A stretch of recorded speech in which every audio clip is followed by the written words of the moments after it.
មុនឬចែកចាំងពីដែនពោធិ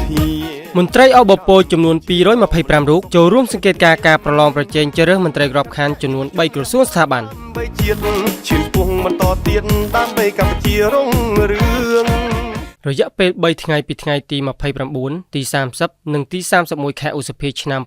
2026ក្រុមការងារอบពចំនួន225រូបដឹកនាំដោយឯកឧត្តមឧបការីកៅធីវុឌ្ឍបានចូលរួមសង្កេតការប្រឡងប្រជែងជ្រើសរើសមន្ត្រីឲ្យចូលបម្រើការងារក្នុងក្របខ័ណ្ឌក្រសួងស្ថាប័នចំនួន3រួមមានក្រសួងយុតិធធម៌រដ្ឋលេខាធិការដ្ឋានកិច្ចការព្រំដែននិងក្រសួងការបរទេសនិងសហប្រតិបត្តិការអន្តរជាតិនៅមណ្ឌលប្រឡងសាលាភូមិន្ទរដ្ឋបាលនិងសាកលវិទ្យាល័យភូមិន្ទនីតិសាស្ត្រនិងវិទ្យាសាស្ត្រសេដ្ឋកិច្ចសូមស្ដាប់ចំណាប់អារម្មណ៍របស់បេក្ខជននិងអាណាព្យាបាលដូចតទៅការប្រឡងរបស់បេក្ខជនថ្ងៃនេះគឺថាការឆែកឆេររបស់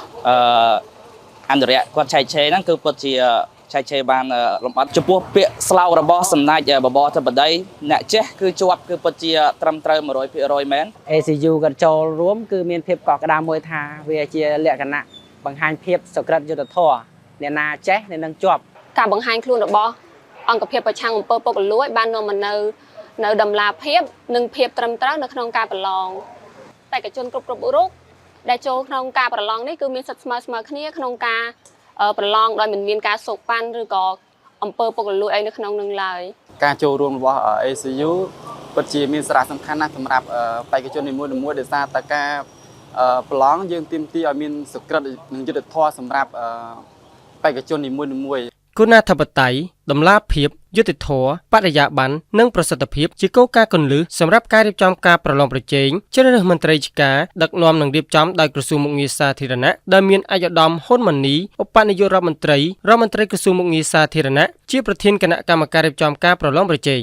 សង្កេតមើលឃើញថាល្អខ្លាំងមែនតើពាក់ព័ន្ធជាមួយនឹងការដែលបរិយាកាសទូទៅនោះគឺมันមានប្រព័ន្ធអេឡិចត្រូនិកឬក៏ឧបករណ៍ណាមួយដែលចូលនៅក្នុងមណ្ឌលប្រឡងបានជាដាច់ខាតក្រសួងមុខសាធារណៈបាទគឺគាត់រៀបចំបានល្អខ្ញុំសូមសំណូមពរឲ្យការប្រឡងមួយគឺសូមឲ្យមាន ACU ដើម្បីជា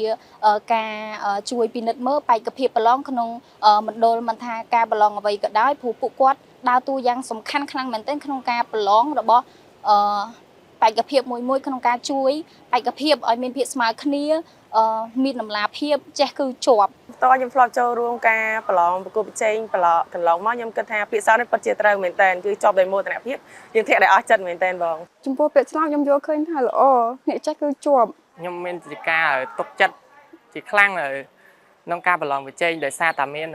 អាដាមបយុរដ្ឋមន្ត្រីហ៊ុនម៉ាណីជាប្រធាន